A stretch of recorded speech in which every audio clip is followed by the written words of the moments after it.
Hey, precious world. Hey, precious world. It's your girl, Precious. Have you ever asked yourself a question? Am I talented? Am I good at anything? Am I gifted? I'm stuck. I don't know where to go from here. I just lost my job. I don't know what to do from here. They said I'm not good enough. Have you asked yourself this question?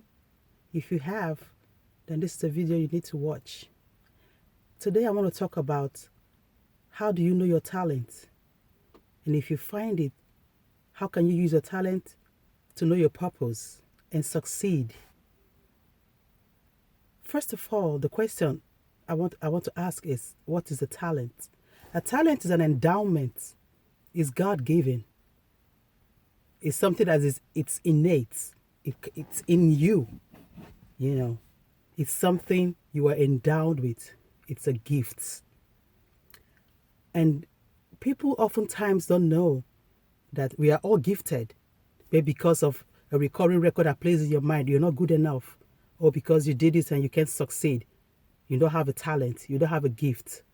No, we all have gifts. God gave us gifts. You know, we are all talented. Let me take for example.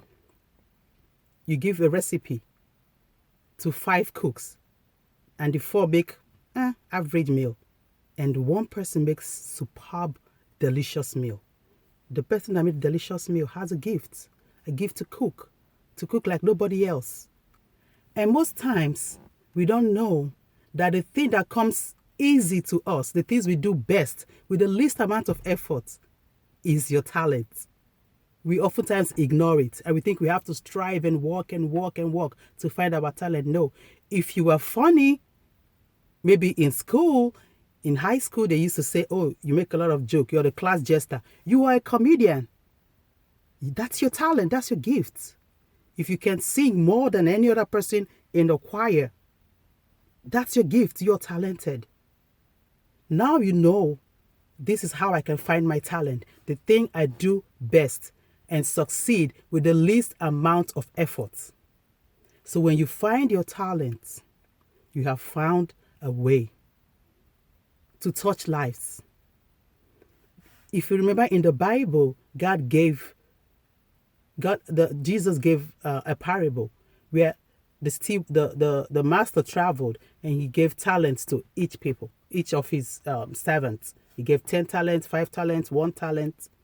And the other people went forth and prospered with their talent. And the one person hid his talent and said, this 1 talent you gave me, this my master likes to reap where he did not sow. And he hid it. And what did God do? He took it away and gave to the other person that had 10. Because God knows each and every one of us have talents. But it's the onus is on us to find what the talent is and work at it.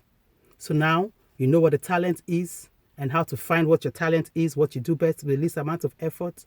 Now the next thing you need is passion. Because talent without passion is like a balloon without air. You need passion. Then, because let me tell you, because you're gifted at something doesn't mean the world will just hand it to you on the platter. No, you have to fight for it. Thomas Edison in the mid-18th century invented the light bulb. And today we can go out in the night. We have the nightlife. We can do things in the dark. He tried and tried and tried. Meanwhile, he was a man that was called stupid, brainless. He was fired from 2 previous jobs. But he went home and he did thousands and thousands and thousands of ways of how not to fail. And he finally invented the light bulb. He kept trying. So you have your talent, you need passion. For the not so good days, for the days when you are down, for the days when you fail, the passion gets you going to get up and try again and work at it and get better. And when you get better, the world will want what you have. They want to bottle it and sell. You know. So now when you have the passion, the next thing is believe in God. Because you have the talent, you have the passion. There are days when even you can't talk yourself out of your pit. You need to trust in God. You need a higher power.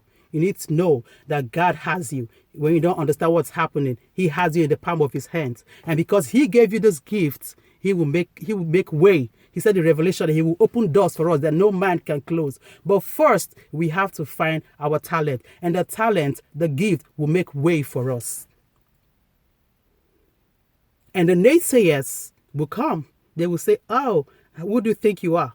Elders have tried and failed. How do you think you're going to succeed? What do you think you have that they didn't have? You have your talent, you have your passion, and you have God in your corner. And that's how you make it. Know that these things are things that you have to fight for. The basketballers, for example, the NBA players that play basketball, they go through a lot of pain. It's easy for people to say, oh, this basketballer is making so much money. He's just 70 years old, 18 years old, 19 years old, or he's 20 years old and he has millions. But he is going through sweat and grit and grind. And after each game, he goes and sits in the bathtub of frozen ice. The ordinary man can't do it. But these are things they can do because they have the talent, they have the passion, and they are ready to work at improving their skill. So when you find your talent and you have the passion to go for it, and you have God in your corner for the days that you think you can't make it anymore, I think you have succeeded. But the main success now is this: finding your purpose. You find your purpose through serving, and you serve with the gift God has given you. Because let's face it, you can use the talent to make money and have all the money in the world. If you're not touching lives, if you're not making anybody better, you haven't found your purpose. Purpose is in serving, and serving is with what God has endowed you with that gift He has given you with. So today, I just want to leave this question with you. Do you have a talent? Have you found your talent? If you have found it, if you are at a dead-end job you don't like, it's okay. You can do 3 or 4 jobs. But in the meantime, use your spare time to work on your talent, on your craftsmanship. And then with time, you can leave and then do what makes you happy, something you're passionate about, and you can even monetize it with time and be in your purpose. So I hope I've touched somebody today to know that we are all talented. Even if it's one talent you have, work at it. And pray to God to help you and keep your hope alive. And know that you will leave this world at least touching a life with the talent God has given you. So today, do you have a talent? And what have you done with your talent? I'll see